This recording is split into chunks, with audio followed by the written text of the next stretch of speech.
अस्सलाम वालेकुम दोस्तों, सोच दे सफर ਦੇ ਨਾਲ ਡਾਕਟਰ ਰਫੀਕ ਤੁਹਾਡੀ ਖਿਦਮਤ 'ਚ ਹਾਜ਼ਰ ਹੈ। ਤੇ ਦੋਸਤੋ ਅੱਜ ਅਸੀਂ ਗੱਲ ਕਰਾਂਗੇ ਇੱਕ ਐਸੇ ਕਨਸੈਪਟ ਤੇ ਜਿਹੜਾ ਇੱਕ ਸਾਇੰਸ ਦਾ ਕਨਸੈਪਟ ਹੈ। ਉਹ ਇਹ ਹੈ ਕਿ ਅਕਸਰ ਤੁਸੀਂ ਦੇਖਿਆ ਹੋਵੇਗਾ ਕਿ ਜਦੋਂ ਵੀ ਅਸੀਂ ਕਿਸੇ ਖੁਸ਼ ਇਨਸਾਨ ਕੋਲ ਬੈਠਨੇ ਆ, ਪੁਰਇਤਮਾਦ ਇਨਸਾਨ ਕੋਲ ਬੈਠਨੇ ਆ ਜਾਂ ਰਿਲੈਕਸ ਇਨਸਾਨ ਕੋਲ ਬੈਠਨੇ ਆ ਤੇ ਅਸੀਂ ਵੀ ਐਵੇਂ ਫੀਲ ਕਰਨੇ।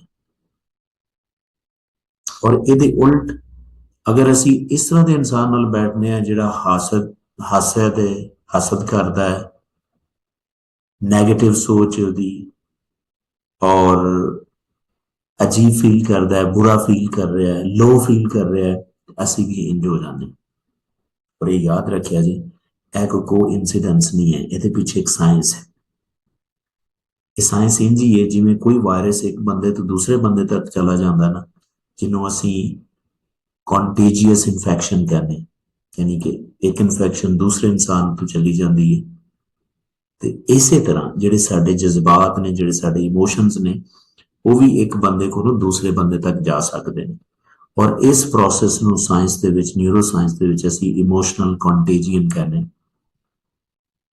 तो इस प्रोसैस का जानना इस वास्ते ज्यादा जरूरी है कि अगर तुसी जिस तरह के इंसान नाल तुसी उठना बैठना करदे जे तुसी उंज ही हो जाते जे।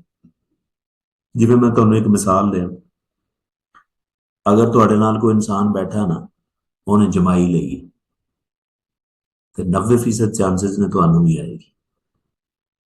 इहदे पीछे कॉन्सैप्ट है कि तुहाडे ब्रेन दे विच खास किस्म के न्यूरॉन्स होंदे ने, सैल्स होंदे ने, जिन्हों असीं मिरर न्यूरॉन कहने, यानी शीशे की तरह न्यूरॉन्स होंदे ने।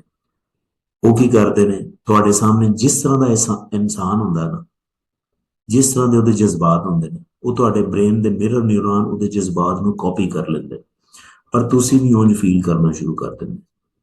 तो लिहाजा इहदे तों तुसीं सबक की सीखना है कि अगर तुसीं अच्छा फील करना चाहते जे, पुरइतमाद फील करना चाहते जे, रिलैक्स और खुश रहना चाहते जे, तो ऐसे ही लोगों नाल रहा करो। इहदे उल्ट अगर तुसीं नैगेटिव हास्य इस तरह के लोगों नाल रहना चाहते जे, तो फिर तुसीं भी इंज ही बन जाओगे, क्योंकि ये कोई जादू नहीं है, ये पूरी एक साइंस है। मैंने उम्मीद है कि तुहानूं कॉन्सैप्ट अच्छा लगे होगा, लेकिन फिर भी तुहाडा कोई क्वेश्चन है तो कमेंट सैक्शन जरूर दसो। इंशाल्लाह हो सके तो जवाब भी देंगे, बल्कि वीडियो भी बना देंगे। जज़ाकल्लाह।